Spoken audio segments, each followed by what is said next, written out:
एमडीएच और एवरेस्ट के विदेश सप्लाई हुए मसालों में हानिकारक पेस्टिसाइड मिलने की रिपोर्ट के बाद सरकार ने एफएसएसआई को जांच के लिए कहा है। एफएसएसआई ने जांच के मकसद से देश भर से एमडीएच और एवरेस्ट समेत पाउडर के रूप में सभी ब्रांडों के मसालों के नमूने लेना शुरू कर दिए हैं। सिंगापुर और हांगकांग में इन दिनों कंपनियों के मसालों कुछ प्रोडक्ट की गुणवत्ता को लेकर चिंता जताए जाने के बाद ये कदम उठाया जा रहा है। अब देखिए, कुछ दिन पहले आपको याद होगा हमने मनी सेंटर में बात की थी दवाओं की कि वो मिलावटी हैं।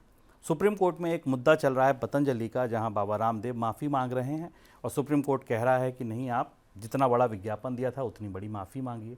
तीसरी बात आ गई आज मसालों की। सर, भारत में खाद्य पदार्थों पर अचानक पूरी दुनिया से सवाल क्यों उठने लगे हैं?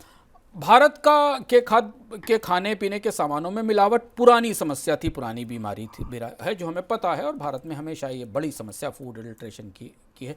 और भारत के पूरे कानूनी ढांचे में, जांच ढांचे में कोई ऐसी व्यवस्था नहीं जो इस बात की गारंटी दे सके कि आपको साफ़ सुथरा खाना मिलता है। लेकिन अब क्या हुआ, जैसे जैसे भारतीय बाजार ओपन हुआ और निर्यातकों ने विदेशों में सामान बेचना शुरू किया, विदेश में सामान बेचना शुरू किया, और उसमें खासतौर से जो भारतीय वहाँ रहने वाले हैं, जो भारतीय सामानों का इस्तेमाल कर रहे हैं, क्योंकि भारत से जाने वाले स्पाइसेस, भारत से जाने वाला सामान विदेश में भारतीय परिवार रहते हैं, उन्होंने इस्तेमाल करना शुरू किया।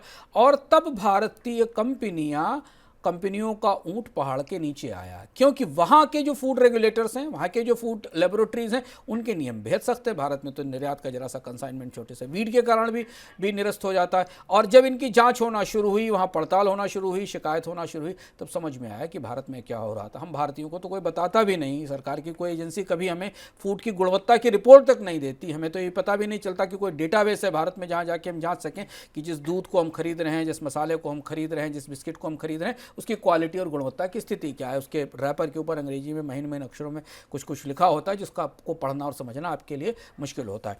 स्पाइसेस, मसाले मिलावट का सबसे पुराना गढ़ है भारत में। ऐतिहासिक तौर पर भारत में सबसे ज़्यादा मिलावट स्पाइसेस और पिसे हुए मसालों में पाई जाती है।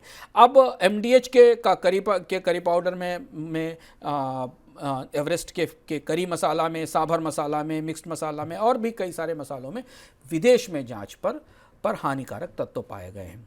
भारत में भी होंगे, इनकी जांच होना ज़रूरी है।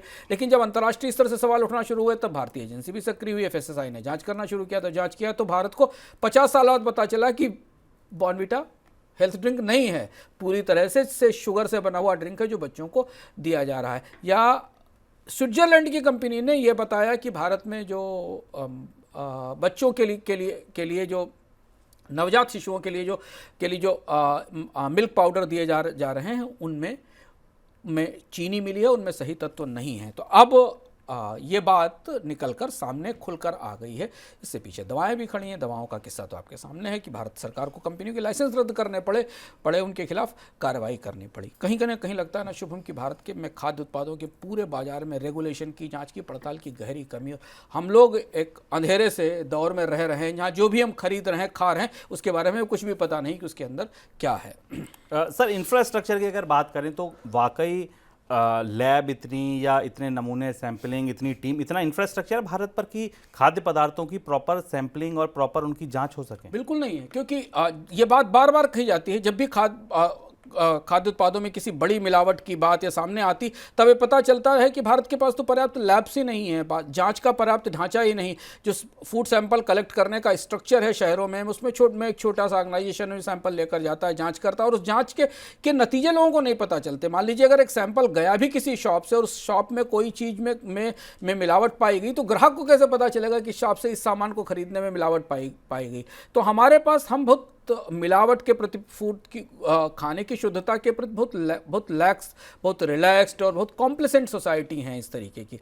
और अब जबकि हम ये देख रहे हैं कि भारत में स्ट्रीट फूड, पैकेज्ड फूड का प्रचलन बहुत तेज़ी से बढ़ रहा है, क्योंकि शहरों में आकर लोग रह रहे हैं। आपको अब शहरों में किसी भी गली में जाएं तो मैक्सिमम दुकानें स्ट्रीट फूड की दिखाई देती, तरह तरीके की स्ट्रीट फूड है। सोशल मीडिया के जरिए स्ट्रीट फूड का एक फैशन बन गया है।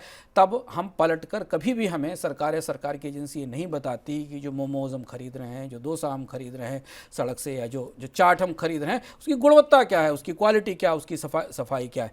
तो नहीं अपने जरिए तो दूसरों के जरिए सही, विदेश के कहने पर सही। विदेश में इस किरकिरी के बाद भी शायद इस बात पर आँख खुले कि ये कोशिश शुरू हो कि कि फूड प्रोडक्ट्स की क्वालिटी सही हो। यह ध्यान रखना ज़रूरी है कि भारत में बहुत सारे लोग ऑर्डर करके रेस्टोरेंट फूड खाते हैं, इसीलिए तो जोमेटो और स्विगी का बिजनेस इतना ज़्यादा है। पर हमें ये भी नहीं पता कि जो रेस्टोरेंट से फूड हमारे पास आ रहा है उसकी क्वालिटी गुणवत्ता क्या है, सामने वो कैसे कैसे बन रहा है। तो कहीं ना कहीं एक बहुत बड़ा बड़ा बड़ा गैप है, वैक्यूम है। और ये जो किरकिरी हो रही है भारत के खाद्य उत्पादों की पूरी दुनिया में, दवाओं की, इससे हमें सबक तो लेना ही चाहिए।